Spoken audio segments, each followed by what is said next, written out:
오늘 예배 시간에 여러분 만나서 반갑습니다. 우리 옆사람과도 인사하십시다. 오늘도 만나서 반갑습니다. 참 잘 오셨습니다. 한 번 더 합시다. 새해 복 많이 받으세요.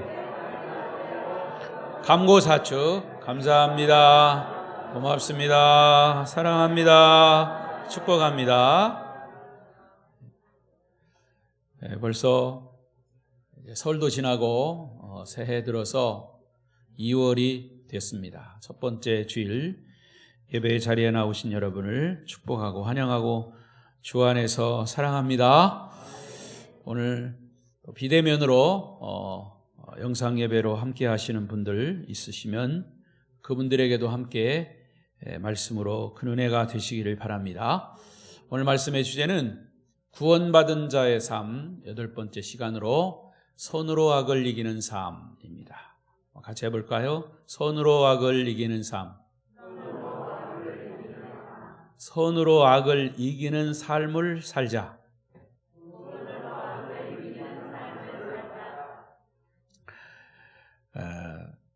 구원받은 하나님의 자녀의 삶을 살아내기란 참 힘들어요.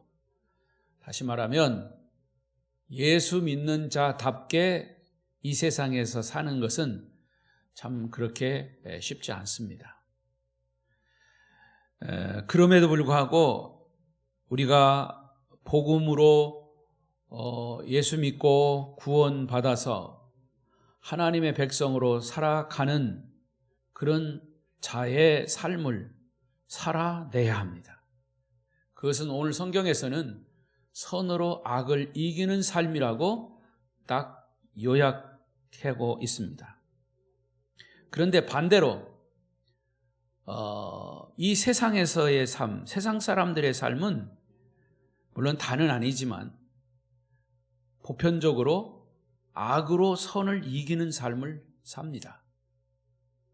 악으로 선을 이겨요. 쉽게 말해서 선하고 착하게 살려는 사람은 바보 취급을 당해요. 좀 더 정직하고 성실하게 살려면 사람들이 무시해요. 이게 이 세상의 삶입니다. 그렇다고 우리가 거기에 편승해서 똑같이 살아갈 수는 없어요. 왜? 하나님의 자녀들이기 때문에. 그래서 성경은 우리에게 선으로 악을 이기는 삶을 살라고 말씀하시는 겁니다. 구체적으로 하나씩 살펴보십시다. 자, 그러면 선으로 악을 이기는 삶이 어떤 삶이냐? 첫 번째는 불신자들을 축복하는 삶이에요. 하나님하고 상관없는 사람을 하나님 믿는 사람이 축복하면서 살아라 그 말이에요. 자, 14절 말씀을 보십시다. 14절 시작. 너희를 박해하는 자를 축복하라. 축복하고 저주하지 말라. 자, 여기 너희를 박해하는 자, 예수 믿는 사람을 쉽게 생각해요. 이 세상은 더더욱 그렇습니다. 한때는 이 나라에서 교회가 이 세상을 이끌어갔습니다. 그러나 지금은 세상이 교회를 무시합니다. 교회 역할을 못하니까 그렇겠죠. 자, 그럼에도 불구하고 세상 사람들은 교회를 뭐라고 얘기합니까? 예수 믿는 사람들을 뭐라고 합니까? 예수 믿는 사람은 그렇게 살면 안 되지. 교회는 그러면 안 되지. 여러분, 왜 그런 얘기를 합니까? 그럼에도 불구하고 교회는 모든 사람들이 가지고 있는 그 레벨이 있어요. 생각이 있어요. 예수 믿는 사람은 그렇게 살아야 된다. 반대로 말하면 예수 믿는 사람은 그렇게 살면 안 된다 라고 하는 생각을 보통 가지고 있다 그 말입니다. 그래서 그럼에도 불구하고 그걸 인정해 주는 거예요. 예수 믿는 사람은 그렇게 살면 안 되지 라고 하는 것은 그만큼 인정을 받는 거다 그 말입니다. 그러니까 세상이 우리를 박해하고 예수 믿는 사람들을 손가락질해도 우리를 박해하는 자를 분노하지 말고 그들을 축복하라는 말씀이에요. 이것이 구원받은 자의 삶이라 그 말입니다. 하나님은 창세기 12장에서 아브라함을 선택하실 때 아브라함에게 기대하시기를 너는 복의 근원이 되라 그랬습니다. 이 말은 다른 말로 말하면 축복의 통로가 되라 그 말이에요. 근데 우리가 아브라함을 믿음의 조상이라고 하지 않습니까? 그러면 우리도 믿음을 가진 아브라함의 후손들이에요. 믿음을 계승받은 우리도 하나님은 동일하게 적용을 하시는 거예요. 너도 복의 근원이 되라. 축복의 근원, 축복의 도구, 축복의 통로로 쓰임 받아라 하는 얘기예요. 하나님이 우리를 축복하신 이유는 혼자 잘 먹고 잘 사는 것이 아니라 내가 받은 축복을 이웃에게 나누는 축복의 통로가 되는 것이 하나님의 기대치다 그 말입니다. 내가 하나님의 도구로 쓰임받기 위해서 성경은 가장 최초의 가장 기초 단계로 말로 이웃을 축복하라는 것입니다. 여러분의 말이 이웃을 축복하는 도구로 사용해야 된다 그 말이에요. 자, 그렇다면 여러분의 말이 이웃을 축복하는 도구로 사용되고 있습니까? 여러분 야고보서를 보시면 우리의 혀를 가리켜서 샘에 비유하고 있습니다. 우리의 입으로 축복의 말을 하다가 저주의 말을 쏟아내고 있는 사람을 향해서 야고보 사도는 어떻게 똑같은 샘에서 쓴물과 단물이 함께 나올 수가 있느냐 이렇게 반문합니다. 남을 축복하는 말만 해도 시간이 부족한데 남을 저주하고 남을 비판하는 이 말, 그거는 시간 낭비예요. 우리 아름다운 교회 성도들은 아름다운 말만 하는 사람들이라고 하는 소문을 들었으면 좋겠어요.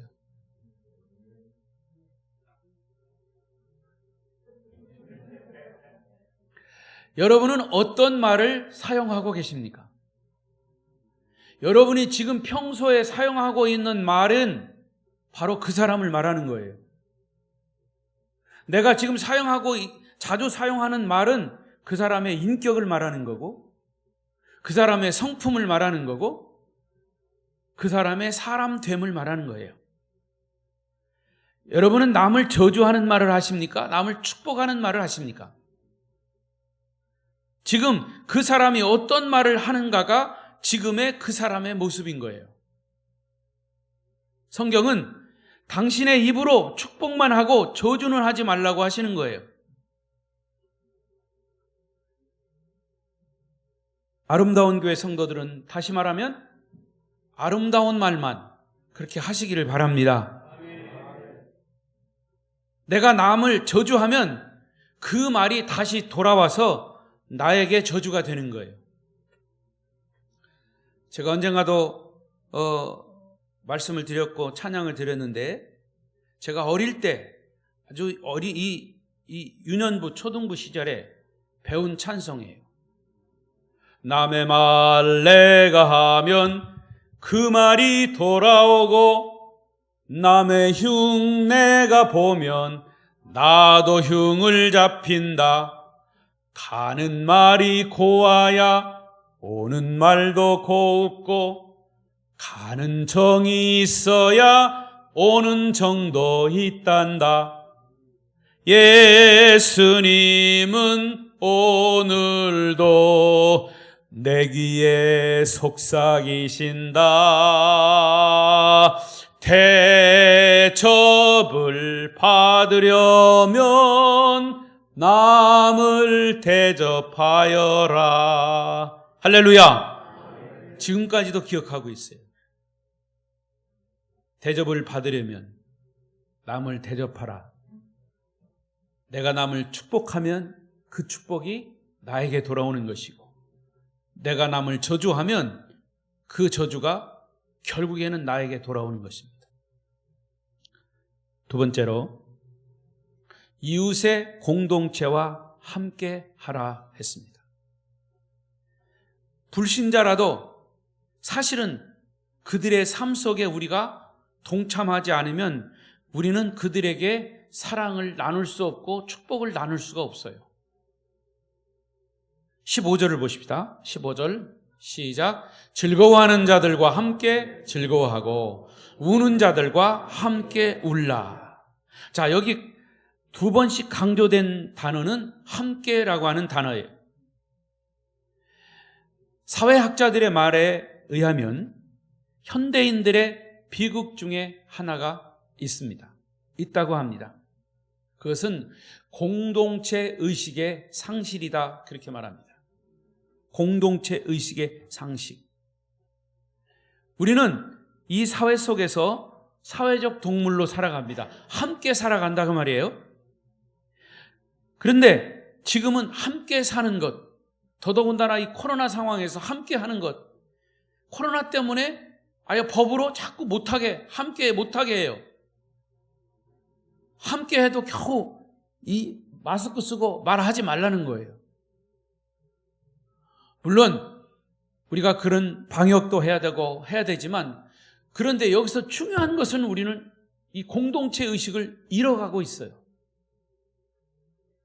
이 시대가 산업화되면서 우리가 잃어버리고 있는 가장 소중한 자산 중에 하나가 바로 이 공동체적 삶의 의식입니다. 여러분, 당장 우리 교회에서도 함께 모여서 성경을 공부하고 구역 예배를 드리고 예배 끝나면 함께 식사하고 하는 것이 코로나 때문에 다 무너졌어요. 근데 이것조차도 사실은 방역을 해야 되는데, 여러분 서울 가면요, 백화점이라든가 특히 아침 출퇴근 시간에 이 지하철에 가보면 정말 거기는 함께하는 공동체예요. 억지로 출근하기 위해서 아주 이 출근 시간이 되면 그냥 팍팍하게 사람들이 붙어가지고, 나는 이 차를 타야 되는데 사람이 너무 많아가지고 밀려가지고 다음 차 타게 되고, 실제로 그렇습니다. 그런 데 대해서는 방역 얘기 안 합니다.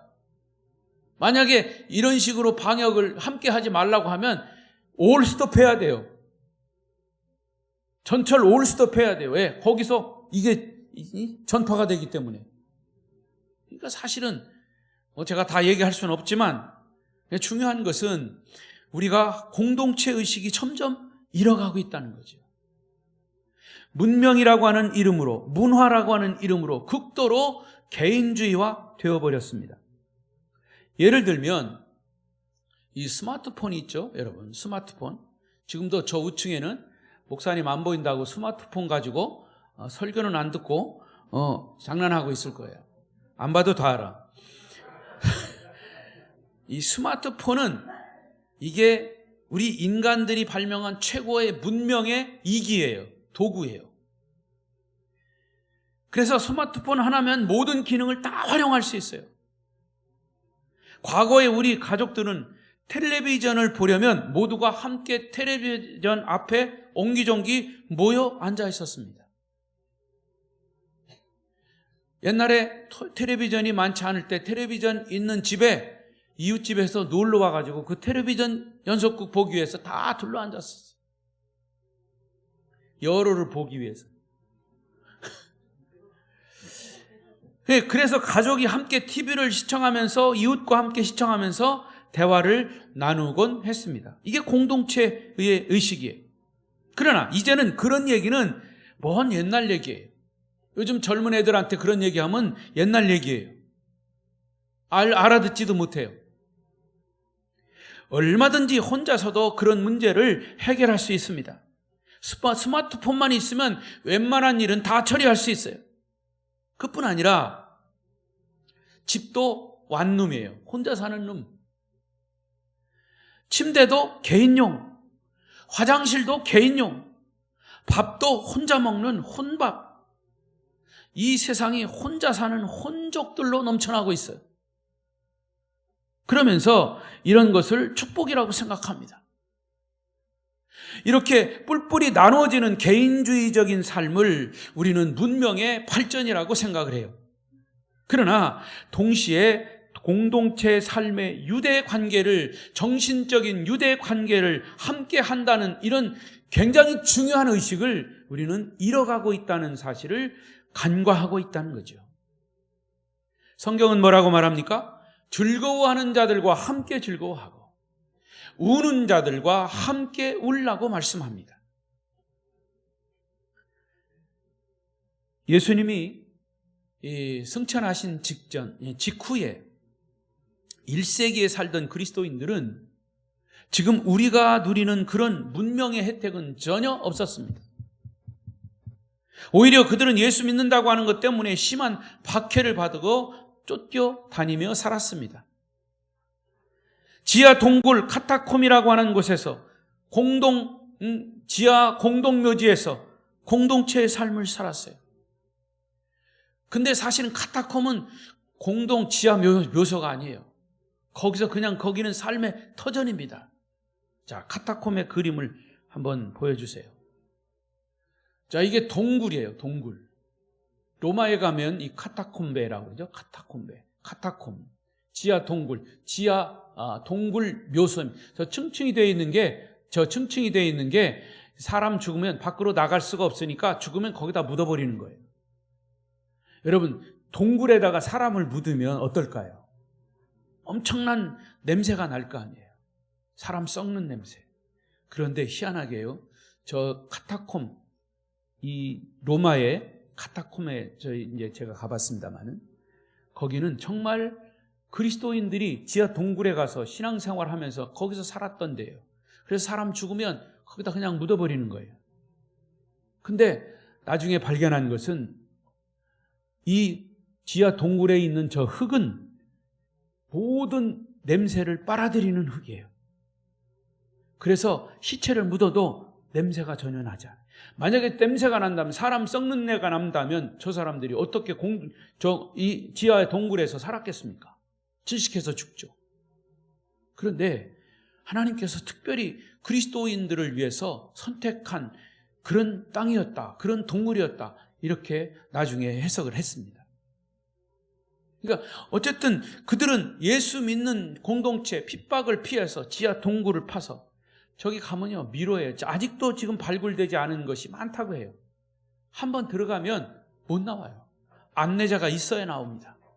그만큼 이 동굴을 파가지고 저렇게 공동체 의식 속에서 저 안에서 신앙생활을 지켜가며 했다는 거죠. 그러니까 슬픔을 함께 나누면 반이 되고 기쁨을 함께 나누면 배가 된다. 이것은 초대 그리스도인들이 사용했던 그런 신앙 고백이기도 합니다. 슬픔을 함께 나누면 반이 되고 기쁨을 함께 나누면 배가 된다. 시작.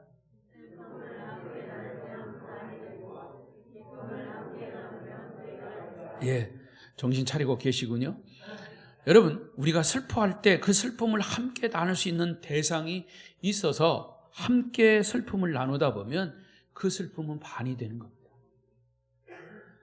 또 내가 기뻐할 때 기뻐할 일 가지고 기쁨을 나눌 수 있는 대상이 있어서 기쁨을 나누다 보면 기쁨은 갑절로 커지는 거예요.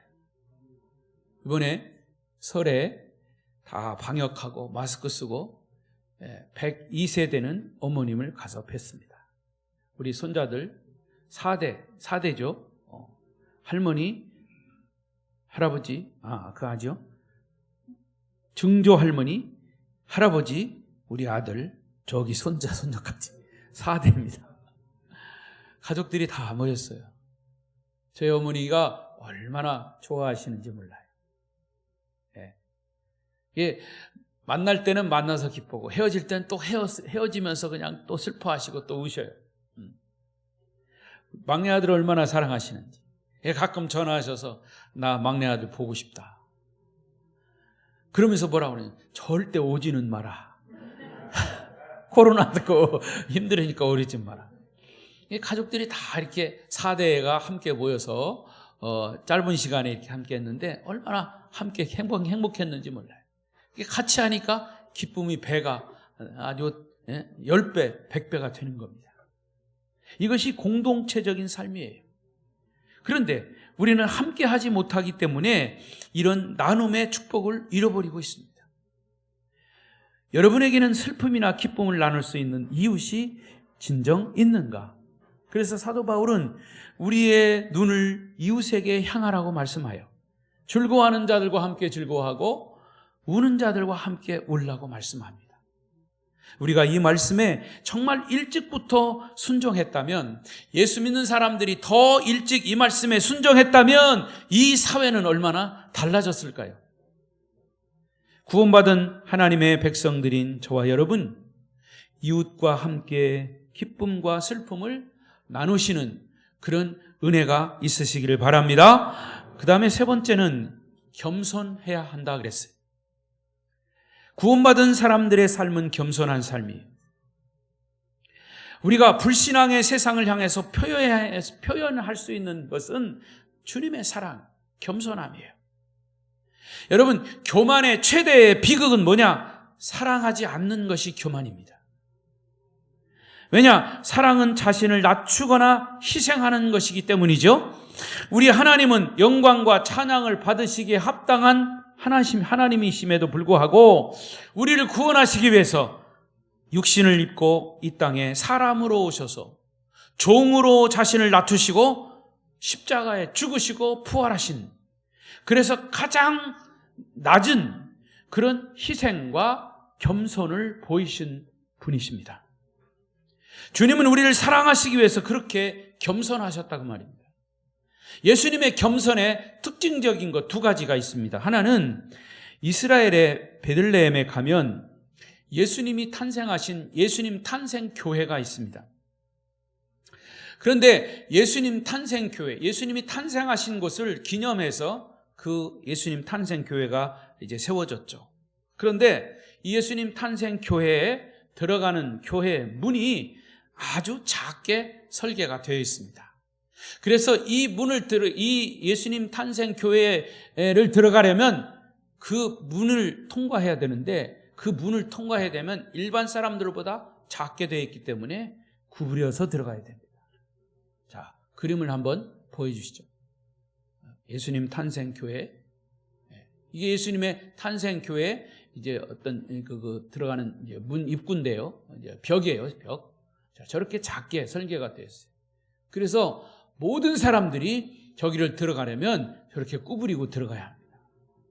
근데 사실은요, 저렇게 설계된 첫 번째 이유는 모슬렘들이 이 예수님 탄생 교회 이런 기념 교회를 다 부수기 위해서, 모슬렘이 지배했을 때, 로마가 지배했을 때 다 부수기 위해서 말을 타고 갔다는 겁니다. 그래서 말을 타고 들어오는 것을 막기 위해서 문을 저렇게 작게 만들었다고 해요. 그런데 나중에 성서학자들이 저기에다가 이제 의미를 부여한 거죠. 그러니까 예수님을 만나기 위해서는, 예수님 물론 거기 가서 예수님을 만나는 것은 아니지만, 우리가 예수님의 탄생하신 그 기념교회를 보기 위해서는 우리의 자신을 낮추지 못하는 사람은 겸손하신 주님을 만날 수가 없다라는 의미를 부여를 한 거죠. 그렇습니다. 왜 우리가 자신을 낮추지 못하는 것일까? 그것은 주님의 사랑을, 주님의 겸손을 깨닫지 못하기 때문이죠. 자, 또 한 가지 주님의 겸손을 나타내는 삶을 상징적으로 보여준 것이 있어요. 제가 언젠가도 말씀드린 것처럼 예수님께서 3년간의 공생애를 시작하실 때에 세례 요한에게 세례를 받으셨어요. 근데 어디서 세례를 받으셨냐면, 여러분 아시는 대로 요단강에서 세례를 받으셨죠. 사실은 예수님은 하나님의 아들이세요. 세례를 받으시지 않아도 돼요. 그런데 사람인 세례 요한에게 세례를 받으신 것 자체가 겸손하신 것이고 낮아지신 것이고요. 그리고 세례 받는 것 자체도 왜 하필이면 요단강일까? 저도 나중에 알았습니다. 그곳에 가서 알았어요. 이 요단강은요, 요르단과 이스라엘을 경계하고 있는 강이에요. 그래서 요단강입니다. 그러니까 그 요단강은 이 지구상에서 가장 낮은 곳이에요. 해저 430m, 해발 바다 위로 올라가는, 그래서 산을 지칭할 때 해발 몇 메타 이렇게 얘기하잖아요. 그러니까 바다를 중심으로 해서 높이가 얼마다? 그런데 이 요단강은 해저 바다 밑으로 430m예요. 물론 바다 속으로 들어가는 거 아니죠. 그 땅이 지형이 그렇다고 말이에요. 그러니까 세계에서 가장 낮은 곳이 바로 예수님이 세례받으신 요단강이에요. 해저 430m. 이 굉장히 중요한 의미가 있죠. 그렇게 낮은 곳에서 이 종으로서 인간에게 세례 요한에게 세례를 받으셨다라고 하는 것. 겸손을 상징하는 것이죠. 자, 본문 16절을 보십시다. 16절 시작. 서로 마음을 같이 하며 높은 데 마음을 두지 말고 도리어 낮은 데 처하며 스스로 지혜 있는 채 하지 말라. 겸손을 얘기하는 거죠. 구원받은 자의 삶은 자신을 낮추는 겸손의 삶인 것이죠. 겸손의 삶을 사시기를 바랍니다. 네 번째, 최선의 평화를 추구해야 한다. 18절 말씀 보십시다. 18절 시작. 할 수 있거든 더불어 화목하라. 여기서 할 수 있거든 이라고 하는 말을 주목해 보십시오. 이 말은 뒤집어서 말하면 우리가 모든 사람과 더불어 화목하지 못할 수도 있다고 말해요. 화목하지 못하는 경우가 언제일까요? 우리가 정의의 편에 설 때 화목하지 못하는 경우가 있어요. 자기 양심에 따라 진리 편에 설 때 어쩔 수 없는 불화가 생길 수 있습니다. 불화의 타협을 거절하고 하나님 편에 서기를 원하기 때문에 미움을 받고 손가락질을 당하고 그것 때문에 생기는 불화가 있을 수 있습니다. 그러나 그런 특수한 상황을 제외하고는 할 수 있거든 모든 사람과 더불어 화목하라. 그렇다면 이 땅에 살고 있는 지구촌의 모든 그리스도인들만이라도 화목하기를 힘쓴다면, 이 말씀 앞에 진지하게 반응하고 진지하게 순종한다면 이 세상은 평화의 동산으로 바꿔질 것입니다. 그래서 오늘 찬양이 우리에게 저에게도 감동이 됐어요. 평화로다 하늘에서 내려오니.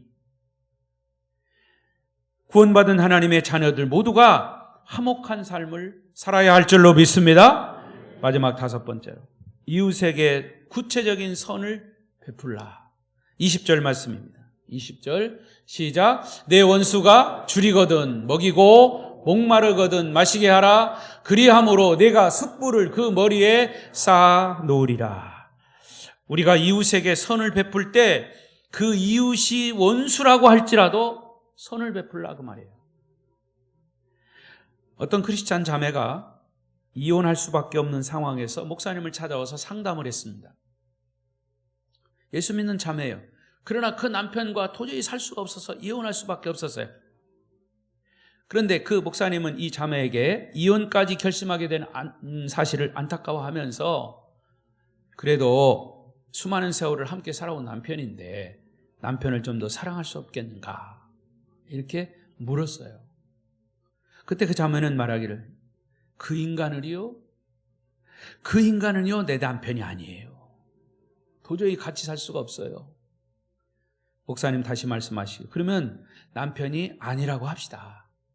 적어도 20년 이상을 같이 살아왔으면 친구는 될 거 아니야. 친구로 살아가면 되지 않겠냐. 친구로 사랑해라. 이렇게 물으니까, 친구요? 그 사람은요 지금까지 한 번도 제 친구가 되어본 적이 없어요. 목사님 또 물었습니다. 좋습니다. 남편도 아니고 친구도 아니라면 그러면 이웃이라고 생각하고 살아가면 어떻겠는가? 성경에 내 이웃을 사랑하라고 했잖냐. 이웃이요? 저는 진짜 이웃하고 살으면 살았지 그 인간하고는 이제 더 이상 못 살아요. 목사님 또 말씀하십니다. 남편도 아니고 친구도 아니고 이웃도 아니면 그러면 누굽니까? 다 도대체 그 인간은요 왼수입니다. 왼수예요, 왼수. 목사님 또 말씀하십니다. 그러면 원수라고 생각하고 사랑하십시오. 성경에 원수까지 사랑하라고 했잖냐. 결국 목사님의 상담 결론은 이혼하지 말고 남편을 사랑하라는 말씀이셨어요.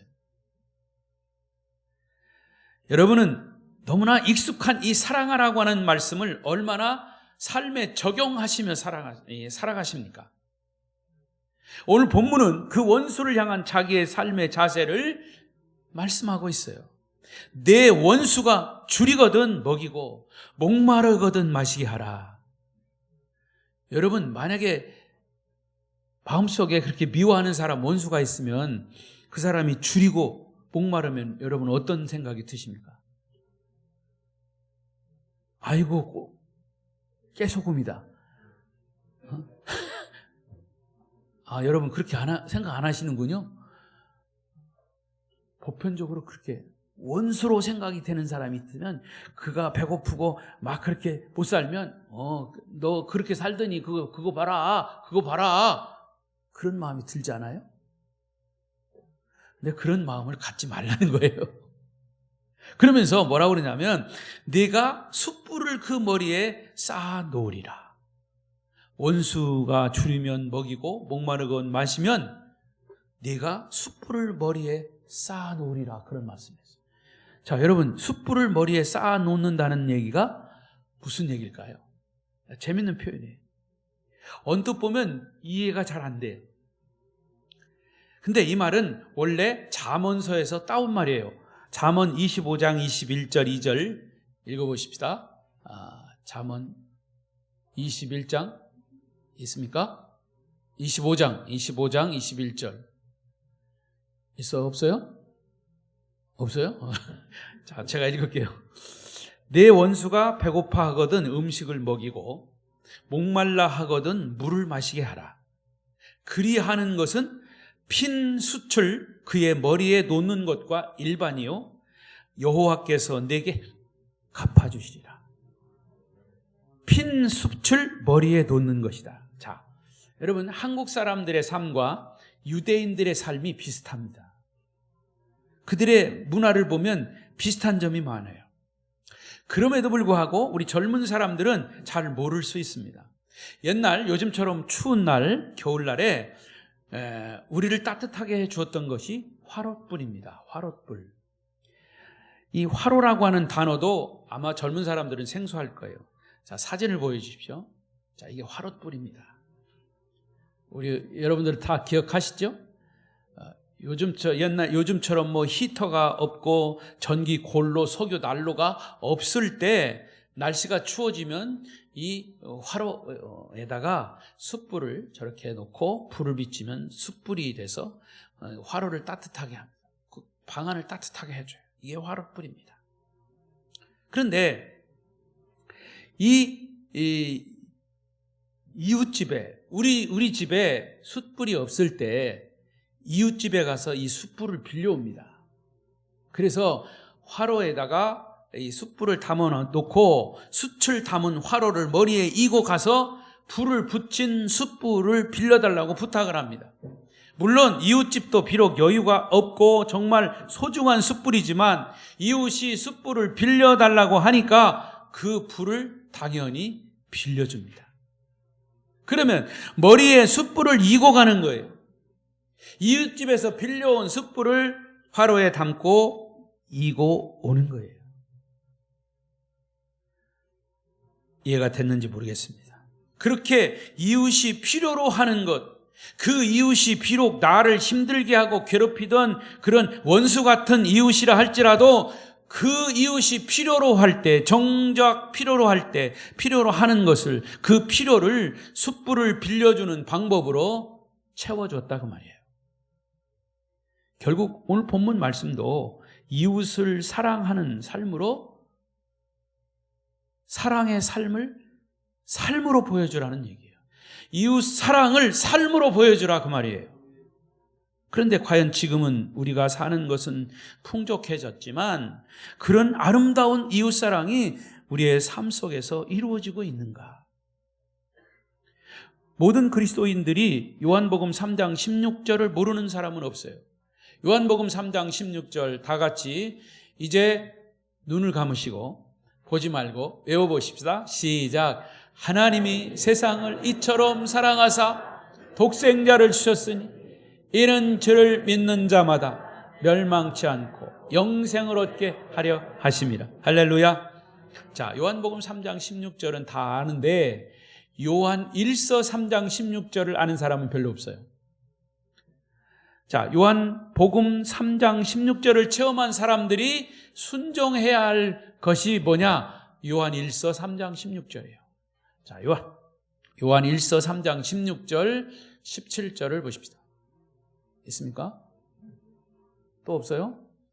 내가 써줬는데. 자, 제가 읽어볼게요. 그가 우리를 위하여 목숨을 버리셨으니 우리가 이로써 사랑을 알고 우리도 형제들을 위하여 목숨을 버리는 것이 마땅하다. 누가 이 세상의 재물을 가지고 형제의 궁핍함을 보고도 도와줄 마음을 닫으면 하나님의 사랑이 어찌 그 속에 거하겠느냐. 제가 이번에 지난 금요일 날 우리 목포 북기동교회에서 지방회를 했습니다. 지방회를 이제 하고 있는데 우리 교회에서 선교하고 있는 여자 목사님, 김은미 목사님, 또 염산교회 목사님이 저를 찾아와서, 저는 잘 몰라요. 근데 저를 찾아와서 공손히 인사를 하시더라고요. 목사님, 이렇게 저희들 어려운 교회 매년 이렇게 도와주셔서 감사합니다. 사실 우리 교회 여러분들이 선교 헌금을 정성껏 한 걸 가지고 선교비를 나눠주는 거예요. 근데 그것이 저에게 얼마나 큰 힘이 되는지 모르겠습니다. 우리 아름다운 교회를 위해서 저희들도 기도하고 있습니다. 그 말씀을 하는데 너무 그냥 마음이 울컥하더라고요. 여러분, 많은 것 아니고 작은 거지만 이렇게 함께 나누는 것이 얼마나 큰 그들에게 격려가 되고 위로가 되고, 또 여기 말씀처럼 세상의 재물을 가지고 형제의 궁핍함을 보고도 도와줄 마음을 닫으면 하나님의 사랑이 어찌 거기에 있겠느냐 말씀합니다. 이로써 우리가 사랑을 알고 우리도 형제를 위하여 목숨을 버리는 것이 마땅하다고 성경은 말씀합니다. 말씀을 정리하겠습니다. 성도 여러분, 우리 한국교회 성도들, 저와 여러분 모두가 정말 이 말씀에 순종하기로 결단하고 이 말씀을 삶에서 실천한다면 이 나라의 역사가 달라졌을 겁니다. 아니, 지금이라도 이 말씀을 실천한다면 앞으로 이 사회가 완전히 달라질 것입니다. 우리가 주변에 소외된 이웃들을 정말 끌어안고 사랑하고 나눌 수 있다면 어려운 이웃들이 아직도 있다는 이런 사실 앞에 더 큰 비극은 일어나지 않을 것입니다. 구원받은 자로서 신자들 앞에서나 불신자들 앞에서 그리스도의 사랑의 삶을 사는 저와 여러분, 아름다운 교회 성도들이 되시기를 축원합니다. 축원합니다. 자, 오늘 우리는 이렇게 기도하십시다. 여러분, 주보를 다 꺼내세요. 주보를 다 꺼내시고 오전 예배 설교 요약 제일 밑에 보면 인쇄물에 나와 있습니다. 인쇄물에 나와 있죠? 우리가 드리는 기도입니다. 일단 우리가 이 기도를 드리고 함께 통성으로 기도하겠습니다.